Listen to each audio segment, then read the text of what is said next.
हम लोग मुक्त पिंड आरेख के कंटिन्यूएशन में हैं, तो एफबीडी बनाएंगे। तो अब हमारे पास इस टाइप के दो ब्लॉक है, ये ब्लॉक है, ये एक स्मॉल एम मास का द्रव्यमान का एक ब्लॉक है, ये दूसरा एम द्रव्यमान का एक मास है कैपिटल एम का, इधर एक बल लगा हुआ है। तो इनका मुक्त पिंड आरेख कैसे बनेगा, तो हम लोग पहले इसका मुक्त पिंड आरेख बना लेते हैं। तो कुछ यूँ लीजिए आप। तो सबसे पहले इस ब्लॉक को बनाना है। तो सबसे पहले देखो इसके टच में कौन कौन है, तो इसके टच में ये वाला ब्लॉक भी हो रही, चिकनी सतह भी है। तो सतह इस पर क्या लगाएगा, प्रतिक्रिया बल लगाएगा। और वो कैसे लगाएगा, ये जो इनका जो सतह जहाँ पे टच कर रही है उसके लंबवत लगाएगा, और उस सतह जहाँ टच कर रही है उससे दूर की तरफ लगाएगा। तो इसकी तरफ, इसकी वजह से हमारे पास ये लग गया एन, ऐसा। और अब ये भी टच कर रहा है, तो ये कहाँ पे टच कर रहा है, यहाँ पे टच कर रहा है। तो इसके लंबवत लगाएगा, इसके लंबवत इससे दूर की तरफ, किससे दूर की तरफ, इससे दूर की तरफ। तो इससे दूर की तरफ मतलब इधर, तो इससे दूर की तरफ इधर लग गया। तो इसको हमने आर बोल दिया। N2 भी बोल सकते थे या N1 भी बोल सकते थे, कुछ नहीं। अब इसका खुद का क्या है, इसका खुद का, जब हम लोग क्या क्या कैसी प्रोसीजर अपना रहे हैं कि पहले जो टच कर रहा है उसकी वजह से प्रतिक्रिया बल लिखो, है ना, और उसके बाद उसका भार लिखो। तो इसका भार कितना आएगा, mg इधर नीचे की तरफ आएगा। उसके बाद इस पर कोई बाह्य बल लग रहा है कि, देखो हाँ बिल्कुल ये बाह्य बल लग रहा है। तो ये बाह्य बल किस दिशा में लग रहा है, इस दिशा में लग रहा है। तो ये एफ इधर आ गया, है ना। तो इसका क्या हो गया, मुक्त पिंड आरेख हो गया, एफबीडी बन गया इस द्रव्यमान का। अब इस द्रव्यमान का मुक्त पिंड आरेख बनाते हैं, तो कैसा आ जाएगा, ये एम है ना। तो इसको हमने यूं बनाया, तो हमारे पास आ गया फिर से कैपिटल एम। अब देखो ये किस किस के संपर्क में, इसके संपर्क में है और इसके भी संपर्क में है। तो इसके संपर्क में है, तो ये जो सतह है, सतह इस पर बल लगाएगा, प्रतिक्रिया बल, इस सतह के लंबवत लगेगा, इस सतह से दूर की तरफ, इस सतह से दूर की तरफ मतलब इधर। तो इधर एक लग गया, तो इसको हमने कुछ नाम दे दिया N1। चूंकि हमने वहां पर N लिख चुका था इसलिए यहाँ पे N1 लिख दिया। अब ये इसके संपर्क में है, ये इसके संपर्क में है, तो ये इस पर प्रतिक्रिया बल लगाएगा। तो हमने पहले लिखा है कि ये इस पर जब प्रतिक्रिया बल लगाता था तो आर लिखा था हमने। तो हमको न्यूटन की गति के तृतीय नियम से ये पता है कि क्रिया के प्रति विपरीत रीतिया में बल कैसे होते हैं, दिशा भर अलग होती है जबकि उनका परिमाण बराबर होते हैं। तो ये जो आर पहले इधर लग रहा था वो कैसे लग जाएगा, इधर लग जाएगा, है ना। मतलब याला, और पहले हमने ये भी देखा है कि ये जो संपर्क सतह इसके लंबवत लगेगा और सतह से दूर ये लगा रहा है इस पे बल, तो इससे दूर की तरफ, तो इससे दूर की तरफ मतलब कुछ ऐसा, है ना, ऐसा। तो इस वजह से यार लिख दिया। तो इसके संपर्क में था और इसके संपर्क, तो दोनों की वजह से प्रतिक्रिया बल लिख दिया। अब इसका क्या है, खुद का भार लिखेंगे हम लोग। तो इसका खुद का भार क्या आ जाएगा, mg आ जाएगा, कैपिटल mg। इस पर कोई बाह्य बल आरोपित हो रहा है कि, इस पर कोई बाह्य बल आरोपित नहीं हो रहा है, तो वो नहीं आएगा। तो ये इसका दूसरे वाले का एफबीडी हो गया, मुक्त पिंड आरेख हो गया। ये मुक्त पिंड आरेख बनाना क्यों सीख रहे हैं कि जो हमने आपको क्वेश्चंस दिखाए थे ढेर सारे, उन क्वेश्चंस में इसकी जरूरत पड़ेगी, है ना। इसीलिए हम लोग ये मुक्त पिंड आरेख बना रहे हैं, एफबीडी बना रहे हैं। तो एफबीडी बनाना आना बहुत जरूरी है। तो जितने भी क्वेश्चंस मैंने कराए, इन क्वेश्चंस की आप दोबारा प्रैक्टिस कर सकते हैं। क्योंकि हम लोग आगे क्वेश्चन में और मुक्त पिंड आरेख बनाते रहेंगे, तो तकलीफ की कोई बात नहीं। पर जितने भी क्वेश्चन बताएं अब तक, उन सभी क्वेश्चंस की आप लोग प्रैक्टिस जरूर करेंगे, क्योंकि बिना प्रैक्टिस के कुछ भी नहीं है। प्रैक्टिस परफेक्ट बनाती है ना। तो इस बात को ध्यान रखा। अब दूसरी बात, एक और हमारे पास जो क्वेश्चंस आएंगे, दूसरे क्वेश्चन जिसमें लगा होगा हमेशा एक डोरी लगी होगी। तो डोरी वाले क्वेश्चंस भी हमारे पास होंगे। तो डोरी वाले क्वेश्चंस होंगे। तो डोरी वाले क्वेश्चंस को हम लोग देखते हैं। तो अब डोरी का क्या है, जैसे एक कोई ब्लॉक है, अब इसमें ऐसे इसको डोरी, ये डोरी बंधी हुई और यहाँ से कोई आदमी इसको खींच रहा है, समझो, है ना, आदमी इसको खींच रहा है।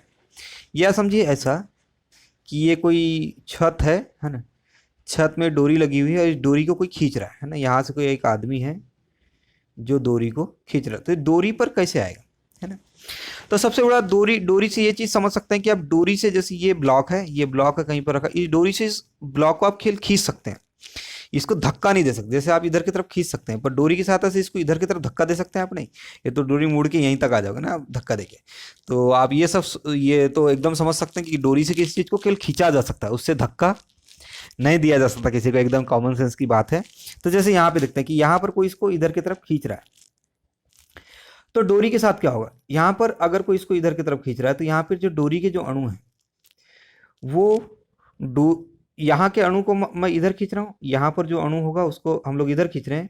तो इसके जो बगल वाले जो अणु होंगे उस अणु को विपरीत दिशा में खींचेंगे। मतलब यहाँ पर कोई अणु है, उस अणु को अगर मैं इधर खींच रहा हूँ, तो अगर रस्सी को नहीं टूटना है तो रस्सी के दूसरे अणु इस अणु को अपनी तरफ खींचेंगे ताकि रस्सी टूटे ना। तो इसका मतलब जब भी किसी रस्सी को खींचा जाएगा इधर की तरफ अगर हम लोग खींच रहे हैं तो इसमें तनाव हमेशा किधर की तरफ आएगा, इधर की तरफ तनाव आएगा, है ना। और जैसे यहाँ से भी इसी रस्सी की बात कर रहे हैं तो हम लोग यहाँ से भी जो यहाँ पे जो फिक्स जगह है जहाँ पे हमने बांधा हुआ है, तो देखो तो फिक्स जगह में भी रस्सी पर किधर तनाव आएगा, इधर तनाव आएगा। ये क्यों आएगा, क्योंकि यहाँ से जो यहाँ पर जो बंधा हुआ है रस्सी, यहाँ से जो रस्सी बंधी हुई है उसको ये जो दीवार है या ये जो छत है उसको अपनी तरफ बंधा हुआ है तो अपनी तरफ खींच रहा है, तो बाकी का अणु उसको इस तरफ। मतलब कुल मिला के अगर रस्सी दो जगह पे ऐसी टच कर रही है तो रस्सी में तनाव हमेशा जो टच कर रहा है उससे उससे अलग की तरफ आएगा, मतलब उससे दूर की तरफ आएगा तनाव। ये टच कर रहा है तो इससे दूर की तरफ इधर की तरफ तनाव आएगा, है ना। मतलब कुल मिला के ऐसे समझो, जैसे ये ऐसा बना है तो कोई यहाँ से ऐसा खींच रहा है तो जो खींच रहा है उससे जहाँ पर वो संपर्क में है उससे दूर की तरफ, और यहाँ पे भी संपर्क में तो इससे दूर की तरफ। तो हमेशा याद रखो जहाँ जहाँ पर वो संपर्क कर रहा है उसके दूर की तरफ तनाव रस्सी में आएगा। तो जैसे ये भी अगर मैं बनाता हूँ, एक ये बनाता हूँ, एक रस्सी ये बनाता हूँ, एक ऐसा ये बनाता हूँ, और यहाँ से कोई अगर इसको खींच रहा है तो ये इससे संपर्क में, ये वाली रस्सी इसके इन दो ब्लॉक के संपर्क में है तो इससे संपर्क से दूर की तरफ और इससे संपर्क से दूर की तरफ ऐसे तनाव आएगा यहाँ पे। तो ये टी तनाव हो सकता है, दोनों के मान बराबर होगा। और यहाँ पे तनाव कैसे आएगा, इससे दूर तरफ और इसके दूर की तरफ। तो हमेशा रस्सी में तनाव हम लोग ऐसे बनाएंगे, ये बहुत इंपॉर्टेंट चीज़ है। अगर किसी को बहुत ज़्यादा एक्सप्लेनेशन समझ में नहीं आया तो बस इतना ध्यान रखो कि जहाँ पे टच कर रहा है रस्सी, जहाँ से टच करेगी उसके दूर की तरफ, उसके दूसरी तरफ दूर की तरफ तनाव की दिशा आ जाएगी। यहाँ पर टच कर रहा है तो इससे दूर की तरफ तनाव की दिशा आएगी, हमको ध्यान रखना है। तो ये हुई हमारी बात। हाँ, अब दूसरा चीज़ हमारे लिए और जो दूसरी चीज़ें इंपॉर्टेंट है पूरे, ये तो मुखपिंड आरेख बनाना इंपॉर्टेंट तो ही है, दूसरी और भी चीज़ें हमारे लिए इंपॉर्टेंट है। वो ये है कि बलों का घटकों में तोड़ना, है ना। बलों को उसके घटकों में तोड़ना हमारे लिए इंपॉर्टेंट। तो बलों को हम लोग उसके घटकों में तोड़ना सीखेंगे।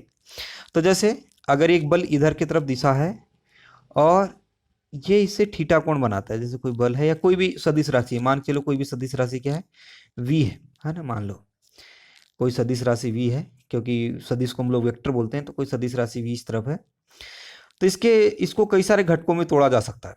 तो इसका जो एक घटक होगा एक इधर की तरफ बनाया जा सकता है और एक इसके लंबवत, एक इसके लंबवत, ऐसा, है ना। तो इसके दो घटक हो सकते हैं, एक घटक इसके तरफ और एक घटक इधर की तरफ। तो जो v के साथ जो थीटा बनाएगा उधर पे कौन सा घटक आ जाएगा, v cos थीटा वाला घटक आ जाएगा, ये याद रख लो आप लोग अभी। और इसके लंबवत वहीं कौन सा आ जाएगा, v sin थीटा वाला आ जाएगा। इसका एक्सप्लेनेशन अगर अपन दे देंगे कि ये इधर पे v cos थीटा क्यों आ रहा है, इधर पे v sin थीटा क्यों आ रहा है, जब वेक्टर वाला चैप्टर पढ़ाएंगे। तो फिर से देख लेते हैं। अगर ये है, ये इधर v लग रहा है और ये ऐसा थीटा कोण बना रहा है, मान के चलो, है ना। तो इसके दो घटक हो सकते हैं, एक इसी दिशा में एक घटक हो सकता है, और ये जो बना हुआ है आधार इसके लंबवत, आप कुछ बनाइए ये ऐसा। तो ये थीटा वाला कौन सा बन जाएगा, कॉस थीटा बन जाएगा, थीटा वाले के साथ कॉस आ जाएगा, और जो दूसरा जो घटक जो बिना थीटा वाला है उसके साथ क्या आ जाएगा, साइन थीटा। बिना थीटा मतलब यहाँ पर कोई थीटा नहीं ना, यहाँ पे थीटा, तो जिसका थीटा वहां पे ऐसा। तो अगर कहीं पर ऐसे लग रहा है और, है ना, और हम लोग कुछ बोले कि ये थीटा ऐसे बन रहा है ना, मान लो थीटा ऐसे है, ये v है, तो इसके दो घटक आ सकते हैं, एक इस दिशा में आ सकता है और एक इसके लंबवत, ये जो दिशा है उसके लंबवत। तो ये आ जाएगा v cos थीटा और ये आ जाएगा v sin थीटा। उम्मीद करता हूँ कि आप लोग समझ गए होंगे, अगर नहीं समझे होंगे तो आप लोग डाउट पूछ सकते हैं। तो ये फिर कई बार हमको जरूरत क्या पड़ती है, हमको जरूरत ये होती है कई बार हमको थीटा वगैरह पहचानना होता है। तो हम लोग एक जो चीज़ है थीटा वगैरह पहचान कौन सा कहाँ पर, तो हमारे पास एक, हम लोग खैर 9वीं में पढ़ते थे, खैर ये अगर ये दो समांतर रेखाएं हैं और उनको एक तिर्यक रेखा काट रही है, ये दोनों रेखाएं समांतर होनी चाहिए, है ना, ये दोनों रेखाएं समांतर है। तो याला कोण अगर 1 है तो याला कोण भी क्या होगा, 1 होगा। ठीक, मतलब याले और याले जिनको हम लोग संगत कोण बोलते हैं, संगत कोण हमेशा बराबर होगा। और अगर ये कोण 2 है ना, तो कोण 1 और कोण 2 का मान हमेशा कितना होगा, कोण 1 धन कोण 2 का वैल्यू हमेशा 180 होगा, याले को और याले कोण से याला कोण, और याले कोण से याला कोण अलग होगा जिसको हम लोग बोलते हैं शीर्षाभिमुख कोण, तो ये भी कोण 1 होगा। तो हमको ये ध्यान रखना है कि ये दोनों समांतर रेखाएं हैं, समांतर रेखाओं को अगर एक तिर्यक रेखा काट रही है तो ये वाले कोण और ये वाले कोण क्या होंगे, बराबर होंगे, जिनको हम लोग क्या बोलते हैं, संगत कोण।